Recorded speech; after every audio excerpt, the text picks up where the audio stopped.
kita memulai pelajaran, silakan ketua kelas memimpin doa. Bismillahirrahmanirrahim. Raditu billahi rabban wa bil islami dinan wa bi Muhammadin nabiyyan wa rasula. Rabbi zidni ilma warzuqni fahma waj'alni min ibadika as-salihin. Amin ya rabbal alamin. Amin ya rabbal alamin. Selamat malam anak-anak. Malam. Sebelum kita ke pelajaran, maka absen dulu ya. Ya, siap. Absen pertama Falah. Falah tadi sepertinya izin Pak, izin keluar kota. Ada suratnya? Ada. Oh iya ada. Ya. Absen 2 Walid. Walid tadi masih ada urusan organisasi, nanti mungkin menyusul Pak. Oh iya. Absen 3 Zabadi. Hadir. Alhamdulillah hadir. Oke, absen 3. Selanjutnya Bapak akan menjelaskan materi yang akan kita pelajari hari ini, yaitu tentang toharoh. Nah, toharoh ya. Ya. Toharoh secara bahasa artinya bersih atau suci. Sedangkan menurut istilah yaitu bersuci dari hadas dan najis. Nah, ini secara istilah itu secara bahasa ya. Secara bahasa itu bersih atau suci. Sedangkan istilah bersuci dari hadas dan najis. Ya. Nah, apa sih pengertian dari najis itu? Najis itu artinya kotoran. Nah, sedangkan hadas artinya segala sesuatu yang menghalangi seseorang karena keluarnya sesuatu dari lubang, baik itu belakang maupun belakang. Nah, selanjutnya kita akan membahas tentang macam-macam najis.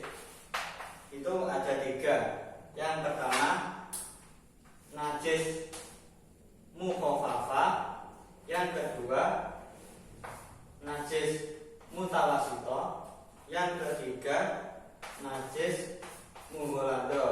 Nah, kita akan mempelajari yang najis paling ringan dulu, yaitu najis mukhafafah. Nah, najis mukhafafah itu contohnya air kencing dari yang masih berumur sebelum 2 tahun. Nah, cara mensucikannya itu cukup sederhana. Ini dengan membersihkan air yang terkena najis tadi. Nah, itu dari najis mukhafafah. Selanjutnya najis mutawasito atau najis yang sedang.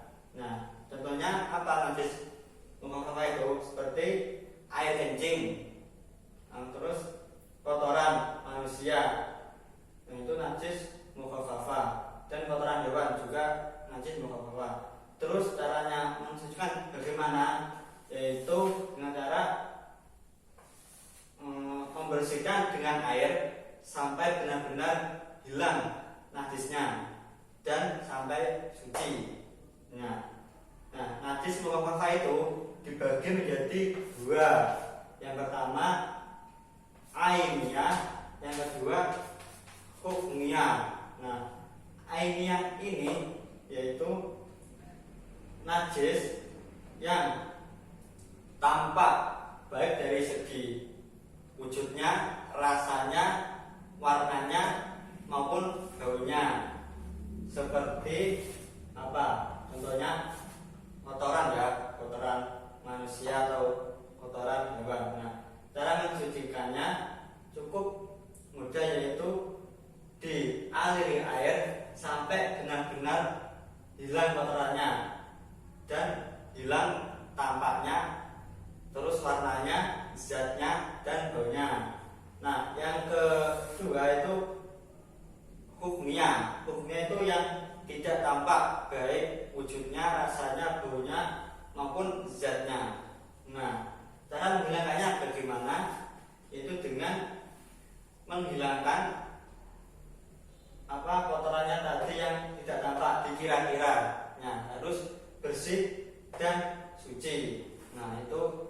ketinggian dari najis mukhafafah. Sedangkan yang najis mughalladhah, nah itu seperti kotoran apa? Itu kotoran anjing dan babi. Tidak hanya kotoran, tapi semuanya itu najis. Nah, cara mensucikannya, najis mughalladhah itu termasuk najis berat, yaitu cara mensucikannya yaitu agak repot, yaitu dibasuh dengan air 7 kali. Nah, dari basuhan itu salah satunya menggunakan tanah. Nah, sudah cukup ya, jelas ya najis, tentang najis. Ada yang ditanyakan? Masih belum. Masih belum. Selanjutnya kita membahas tentang hadas. Hadas itu dibagi menjadi 2. Yang pertama bisa disimak ya di LKS-nya. Ya. Hadas kecil. Nah, hadas kecil itu seperti apa? Jadi hadas pengertiannya apa? Sesuatu yang menghalangi seseorang untuk ibadah karena keluarnya sesuatu, baik dari jalan belakang maupun depan. Nah, yang hadas yang kecil itu contohnya air kencing, kotoran.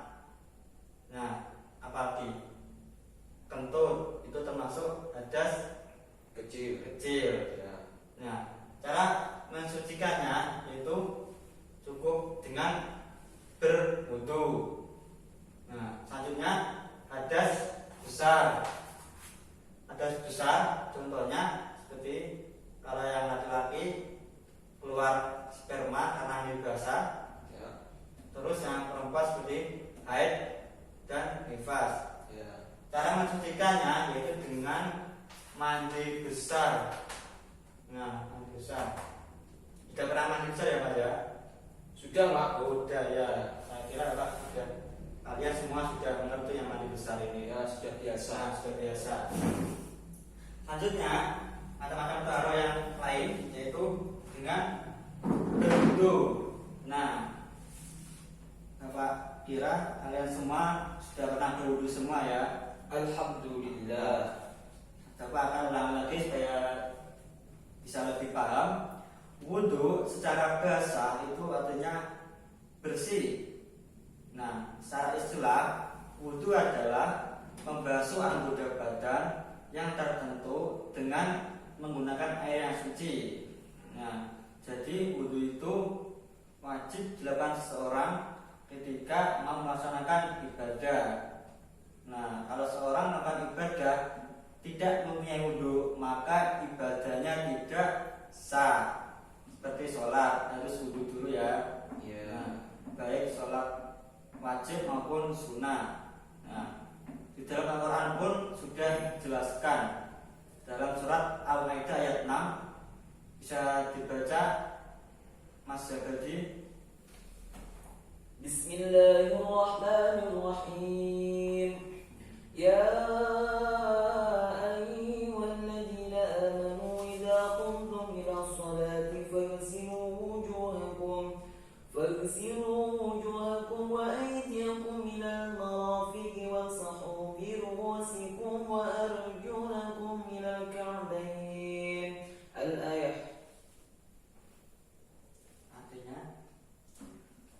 Artinya, wahai orang-orang yang beriman, apabila kamu hendak melaksanakan sholat, maka basuhlah wajahmu dan tanganmu sampai ke siku, dan sapulah kepalamu, dan basuh kedua kakimu sampai kedua mata kaki.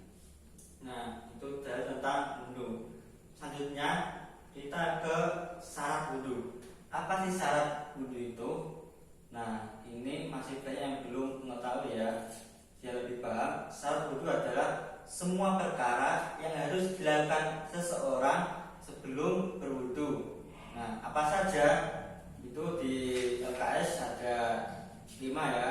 Yang pertama harus Islam.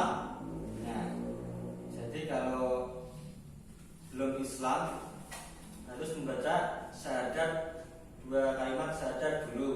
Nah, harus Islam. Yang kedua mumayyiz. Apa sih mumayyiz itu? Yaitu mumayyiz adalah itu yang dilakukan oleh anak kecil. Nah, anak kecil yang sudah berumur 7 tahun, yang sudah bisa membedakan antara yang bermanfaat dan yang berbahaya. Itu pengertian mumayyiz. Yang ketiga, tidak berhadas besar. Nah, apabila seseorang masih menyandang hadas, terus orang itu wudu, maka wudunya tidak sah karena masih menyandang hadas. Bagaimana cara menghilangnya tadi? Tadi sudah Bapak jelaskan, yaitu cara menghilangkan hadas besar yaitu dengan cara mandi besar ya. Nah, setelah mandi besar sudah selesai, baru bisa wudu. Nah, wudunya bisa sah. Yang keempat, dengan air yang suci dan mensucikan. Nah, kalau di kitab At-Tariq Mutahhir ya. Dengan air suci, dengan air yang suci dan mensucikan. Air suci yang bagaimana? Nah, ada kita sudah paham ya. Ada air sumur, air hujan, air laut, dan lain-lain. Nah, syarat untuk air yang suci ketika di dalam kolam itu airnya harus lebih dari 2 kolam. 2 kolam itu minimal 60 cm persegi. Nah, harus paham ya. Jadi kalau airnya kurang dari 2 kolam, maka kalau tangan kita celupkan itu airnya sudah najis. Nah, kalau diamannya harus pakai dengan air keran itu mengalir, itu pasti sucinya. Nah, yang kelima, tidak ada yang menghalangi sampai airnya ke kulit. Nah, ini harus kita perhatikan dengan teliti. Kalau kita wudhu, semua anggota yang harus dikenai wudhu harus terkena. Nah, jadi kalau jari-jarinya harus di sela-selanya harus kena semuanya ya. Apabila kena cat atau pulpen itu bisa tidak harus dibersihkan ya. Selanjutnya kita ke rukun wudhu, yaitu semua perkara yang harus dilakukan seseorang ketika wudhu. Nah, apa saja? Nah, supaya bisa lebih paham, kira-kira kalian semua sudah pernah. Nah, di sini kita akan sedikit menjelaskan kembali. Yang pertama, niat. Sudah bisa jawab ya Mas ya, niat wudhu? Alhamdulillah. Coba dilafalkan. Bismillahirrahmanirrahim. Nawaitu wudu'a li raf'il hadasil asghari fardhan lillahi ta'ala. Nah, itu siapa ya? Yang kedua, membasuh muka. Nah, setelahnya nanti membasuh muka. Mukanya harus rata semua ya. Tidak boleh jadi gini. Ya, Harus rata. ya. Yang ketiga, membasuh kedua tangan sampai siku-siku. Siku-siku mana? Sini harus rata, harus terkena semua ya. Kalau salah satu rukun tidak dilakukan, maka wudhunya tidak sah. Yang keempat, mengusap sebagian kepala. Nah, gimana? Nah, kalau sebagian kepala ya, kalau saya waktu ngaji itu dijelaskan, kalau yang sunnahnya itu kalau rambutnya gundul dan rambut itu cukup gini saja. Ya. Kalau ada rambutnya seperti saya itu harus dikembalikan lagi, gini ya Mas. Gini terus kembalikan lagi, itu mengusap sebagian kepala. Nah, selanjutnya yang ke-5, membasuh kaki sampai mata kaki. Jadi kakinya dibasuh ya, dari kanan dulu sampai ke sini mata kaki harus terkena. Yang ke-6, tertib. Tertib itu gimana? Urut. Tidak harus urut ya. Selanjutnya sunah-sunah wudhu. Semua perkara yang jika dilakukan mendapat pahala apabila tidak dilakukan maka tidak apa-apa. Apa saja sunah-sunah wudhu? Yang pertama, memulai dengan membaca ta'awuz dan Bismillahirrahmanirrahim. Yang kedua, mendahulukan yang kanan daripada yang kiri. Jadi kanan dulu ya, kayak gitu sunnah itu. Yang ketiga, menyela-nyela jari dengan menyela-nyela jari tangan dan kaki. Yang keempat, mengulang 3 kali setiap gerakan. Yang kelima, berkumur. Nah, kalau bisa ya, sebelum kita berwudu atau melakukan sholat itu lebih baik gosok gigi dulu. Nah, gosok gigi biar gigi kita bersih, tidak bau. Nah, kasihan nanti kalau sampingnya bau. Lebih baik sebelum wudu gosok gigi dulu ya. Yes. Yang keenam, istinsyak, menghirup air ke lubang hidung. Nah, apakah Mas sering? Jarang ya. Nah, Sakit nanti. sakit ya. Nah, kalau bisa dilakukan itu sunnah. Yang ketujuh, mengusap seluruh kepala. Nah, yang kedelapan, mengusap telinga bagian dalam dan luar. Jadi gini kondisinya. Ini untuk mengusap telinga bagian dalam dan luar. Iya. Yang ke-9, berdoa sesudah wudu. Sudah apa ya? Nah, Insyaallah. sama apa? Apa yakin kalian semua sudah hafal? Sudah Insya- balik semua kan? Alhamdulillah. Balik semua jelas. Alhamdulillah. Yang terakhir, yang membatalkan wudu. Nah, ini harus kita perhatikan supaya tidak batal wudu kita. Yang ke-1, keluar sesuatu dari kubur atau bubur baik cair, padat maupun gas.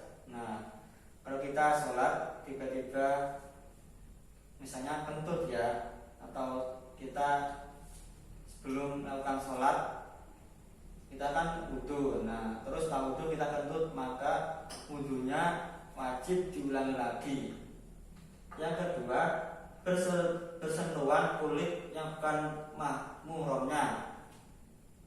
Nah, jadi kalau kita sedang wudu terus tidak sengaja menyentuh lawan jenis, nah otomatis batal, harus diulangi wudunya. Yang ketiga, menyentuh dubur atau kubur dengan telapak tangan atau jari. Nah, apabila kita wudu terus kita di kemaluan terasa gatal, terus kita kubur pakai telapak, nah itu bisa batal wudunya, harus diulangi. Yang keempat, bilang akal apa saja, jadi mabuk, tidur, orang gila, itu bisa membatalkan wudu. Yang kelima, murtad atau keluar dari agama Islam. Yang keenam, nah sudah ya, 5 aja murtad. Selanjutnya yaitu tentang tayamum. Nah, apa sih tayamum itu? Secara bahasa, tayamum adalah mengusap atau menyapu. Secara istilah, tayamum adalah menyapukan debu atau tanah yang suci ke anggota badan yang bertemu dengan syarat-syarat tertentu, sebagaimana pengganti wudu atau mandi wajib. Nah, jadi intinya tayamum itu seperti wudu. Nah, apabila kita mau bersuci wudu, mau sholat, terus tidak ada air, terus alternatifnya bisa diganti dengan tayamum, pakai debu. Nah, itu sudah ada dalilnya ya, nanti bisa dibaca sendiri dan dipahami. Ya. Selanjutnya, sebab-sebab orang itu bertayamum. Yang pertama, sakit yang bertambah parah keturun air. Nah, jadi kalau kita jatuh dari motor atau dari sepeda, otomatis kan bekas, kalau ada bekas Luka. jatuh ya luka. Nah, itu kalau kena air kan nggak boleh. Nah, itu diharuskan untuk tayamum saja, nggak usah berwudu. Selanjutnya yang kedua, musafir atau orang yang berperjalanan jauh. Nah, kalau orang dulu zaman Nabi, kalau orang dulu musafir kan zaman dulu kan banyak padang pasir toh. Nah, dengan padang pasir kan jarang ditemukan air. Nah, itu alternatifnya orang zaman dulu bertayamum. Yang ketiga, benar-benar tidak ada air. Nah, apabila sumur kita sudah sat atau tidak ada airnya, jalan alternatif yang harus dilakukan adalah bertayamum. Tayamum itu benar-benar tidak ada air ya. Ya. Setelah kita kesana kembali tidak ada air, maka disuruh untuk bertayamum saja. Yang keempat, ada air tetapi tidak cukup untuk wudhu atau mandi wajib. Nah, apabila di kamar mandi kita ada air tapi airnya tidak ada 2 kolam untuk bersuci, terus kita cari air yang lain tidak ada, adanya air yang kurang dari 2 kolam itu, maka kita harus lebih baik bertayamum saja. Selanjutnya, syarat-syarat tayamum. Yang pertama, ada yang menyebabkan boleh bertayamum. Nah, tadi ya penyebabnya, sebab-sebab bisa dilihat di atas. Yang kedua, sudah masuk waktu sholat. Nah, jadi kalau tayamum dilakukan sebelum waktu sholat itu tidak sah. Dan tayamum itu dilakukan cukup 1 kali waktu sholat saja. Misalnya masuki waktu zuhur, berarti itu masa tayamumnya cukup sholat zuhur saja. Nanti setelah asar bertayamum lagi, meskipun kita tidak batal seperti kentut atau buang air kecil maupun besar. Nah, yang keempat, tidak haid atau nifas. Nah, jadi kalau ini perempuan ya, kalau haid nifas itu tidak boleh bertayamum. Selanjutnya, rukun tayamum, niat. Nah, itu sudah ada di LKS, nanti bisa dihafalin. Yang kedua, menyapu debu ke muka. Yang ketiga, menyapukan debu ke tangan. Yang keempat, tertib itu harus urut. Tentunya sunah-sunah tayamum, menghadap kiblat. Nah, sunah itu bila dilakukan mendapat pahala, apabila tidak apa-apa. Yang pertama, menghadap kiblat. Nah, yang kedua, memulai dengan membaca ta'awuz dan bismillahirrahmanirrahim, sama seperti wudhu tadi ya. Ya. Yang ketiga, meniup debu di telapak tangan. Ya. Yang keempat, mendahulukan anggota yang kanan dari yang kiri. Nah, selanjutnya yang membatalkan tayamum. Nah, ini harus kita perhatikan. Yang ke satu, semua yang membatalkan wudhu, seperti hadas kecil tadi ya. Ya. Itu buang air kecil, besar, kentut, itu bisa membatalkan tayamum juga. Yang kedua, menemukan air jika bertayamum sebab tidak ada air. Ya. Nah, yang ketiga, dapat menggunakan air jika bertayamum tidak dapat menggunakan air. Nah, itu yang membatalkan tayamum. Selanjutnya yang terakhir tentang mandi wajib. Nah, mandi wajib adalah meletakkan air ke seluruh tubuh dengan niat menghilangkan hadas besar. Nah, kira-kira kalian sudah pernah semua dan sudah mengalami semua ya? Sudah. Nah, mandi wajib itu juga ada rukunnya niat, yaitu menyengaja menghilangkan hadas besar. Yang kedua, meratakan air ke seluruh tubuh, kulit dan rambut. Ya. Tentunya sunah-sunah mandi wajib, berwudu sebelum mandi. Nah, sebelum kita melakukan mandi besar itu disunahkan untuk berwudu terlebih dahulu. Yang kedua,